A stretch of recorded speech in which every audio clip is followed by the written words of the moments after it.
அனைவருக்கும் ஸ்தோத்திரம். தொடர்ந்து இந்த நாளிலே தொடர் வேதாகமத்தில் பிரசங்கி 8ஆம் பகுதியை தொடர்ந்து நாம் வாசிக்கலாம். சபை உரையாளர் பகுதி 8. ஞானமுள்ளவருக்கு யார் நிகர்? உலகில் காண்பவற்றின் உட்பொருளை வேறு யாரால் அறிய இயலும்? ஞானம் ஒருவன் முகத்தை ஒளிமயமாக்கும், அதில் உள்ள கடுகடுப்பை நீக்கும். அரசனுக்கு அடங்கி நட. கடவுளின் பெயரால் நீ ஆணையிட்டு கூறியபடி அரசனுக்கு அடங்கி நட. அரசன் தான் விரும்புகிறபடியெல்லாம் செய்வான். எனவே அவன் முன்னிலையில் இருந்து பதற்றப்பட்டு போய்விடாதே. அவனை எதிர்த்து கிளர்ச்சி செய்யாதே. மன்னன் சொல்லுக்கு மறுசொல் இல்லை. எனவே ஏன் இப்படி செய்கிறீர்கள் என்று அவனை யார் கேட்க முடியும்? அவனது கட்டளைக்கு கீழ்ப்படியும் வரை உனக்கு தீங்கு வராது. அவன் சொல்வதை செய்வதற்குரிய காலத்தையும் வழியையும் ஞானம் உள்ளவன் அறிவான். ஒவ்வொரு செயலுக்கும் ஒரு காலம் உண்டு, செய்ய வேண்டிய முறையும் உண்டு. ஆனால் அவல நிலையில் உள்ள மனிதனால் என்ன செய்ய முடியும்? ஏனெனில் வாழ்க்கையில் என்ன நடக்கும் என்று அவனுக்கு தெரியாது. அது எப்படி நடக்கும் என்று அவனுக்கு சொல்வாரும் இல்லை. காற்றை அடக்க எவனாலும் இயலாது. அதுபோல தன் சாவு நாளை தள்ளி போடவும் எவனாலும் இயலாது. சாவெனும் போரில் நின்று நம்மால் விலக முடியாது. பணம் கொடுத்து தப்ப முடியாது. நெல்லாரும் பொல்லாரும்.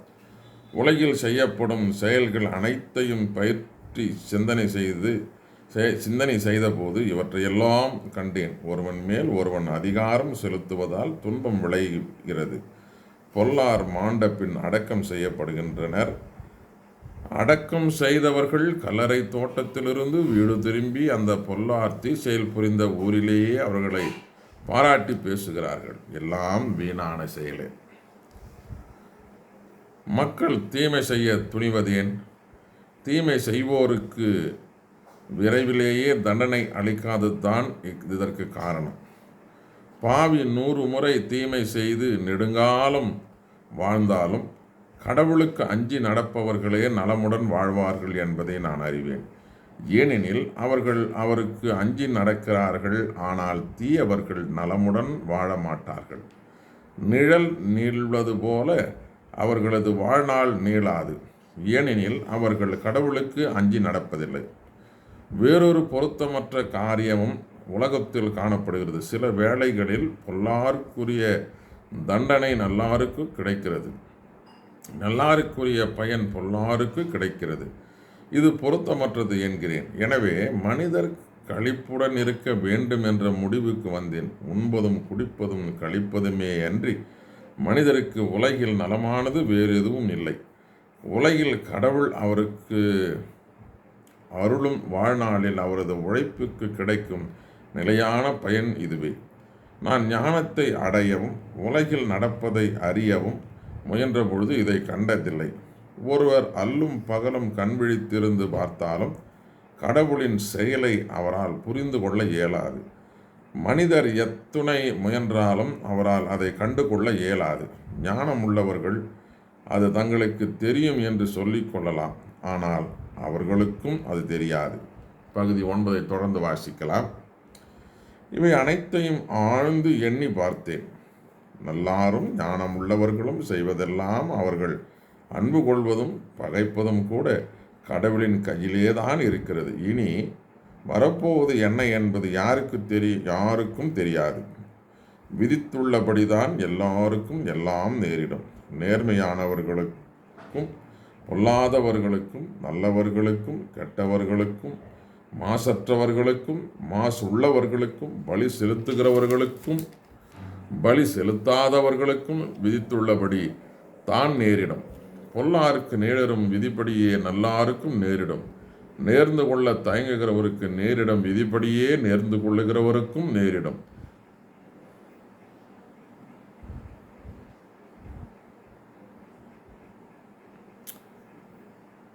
விதித்துள்ளபடிதான் எல்லாம் நேரிடும். இதுவே உலகில் நடக்கிற அனைத்திலும் காணப்படுகிற தீமை. மேலும் மக்கள் உள்ளங்களில் தீமை நிறைந்திருக்கிறது. அவர்கள் உயிரோடு இருக்கும் வரையில் அவர்களது மனதில் மூடதனம் இருக்கிறது. திடீரென்று அவர்கள் இறந்து போகிறார்கள்.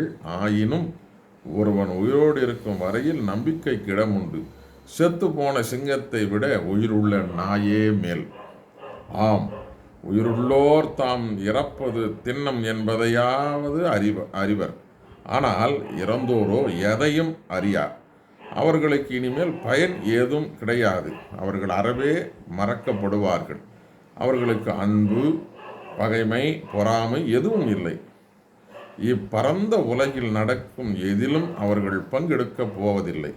ஆகவே நீ நன்றாய் சாப்பிடு, களிப்புடன் இரு, திராட்சரசம் அருந்தி மகிழ்ச்சியுடன் இரு, தயங்காதே. இவை கடவுளுக்கு உடன்பாடு. எப்போதும் நல்லாடை உடுத்து, காலையில் நறுமண தைலம் தடவிக்கொள். இவ்வுலக வாழ்க்கையை வீணெனினும் உனக்கு கிடைத்துள்ள வாழ்நாள் முழுவதும் நீ உன் அன்பு மனைவியோடு இன்புற்றிரு. ஏனெனில் உன் வாழ்நாளில் உலகில் நீ படும் பாட்டிற்கு ஈடாக கிடைப்பது இதுவே. நீ செய்ய நினைக்கும் செயல் எதுவோ அதை செய். அதையும் உனக்கு ஆற்றல் இருக்கும்போதே செய். ஏனெனில் நீ நெருங்கி கொண்டிருக்கும் பாதாளத்தில் எவரும் செயல் புரிவதும் இல்லை, சிந்தனை செய்வதும் இல்லை, அறிவு பெறுவதும் இல்லை. அங்கே ஞானமும் இல்லை. உலகில் வேறொன்றையும் கண்டேன். ஓட்டப்பந்தயத்தில் விரைவாக ஓடுபவரே வெற்றி பெறுவார் என்பதில்லை. வலிமை வாய்ந்தவரே போரில் வெற்றி அடைவார் என்பதில்லை. ஞானமுள்ளவருக்கு வேலை கிடைக்கும் என்பதில்லை. அறிவுள்ளவரே செல்வம் சேர்ப்பார் என்பதில்லை. திறமையுடையவரே பதவியில் உயர்வார் என்பதில்லை.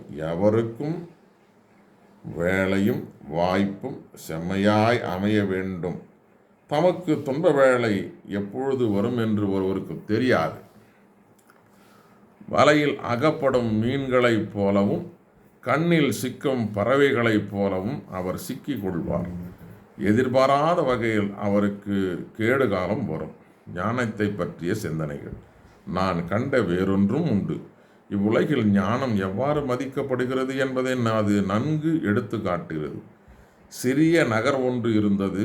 அதில் இருந்த மக்களின் எண்ணிக்கை மிக குறைவு. வலிமை வாய்ந்த மன்னன் ஒருவன் அதன் மேல் படையெடுத்து வந்தான். அதை முற்றுகையிட்டு தாக்கினான்.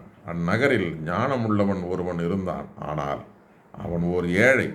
அவன் தன் ஞானத்தால் நகரை காப்பாற்றியிருக்க கூடும். ஆயினும் அவனை பற்றி எவரும் நினைக்கவில்லை.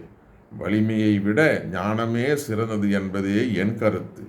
அந்த ஏழையின் ஞானம் புறக்கணிக்கப்பட்டது. அவன் சொல்லை எவரும் கவனிக்கவில்லை. மூடர்கள் கூட்டத்தில் அவன் தலைவன் முழக்கம் செய்வதை கேட்பதை விட ஞானமுள்ளவர் அடக்கமுடன் கூறுவதை கேட்பதே நன்று. போர்க்கருவிகளை விட ஞானமே சிறந்தது. ஆனால் ஒரே ஒரு தவறு நன்மைகள்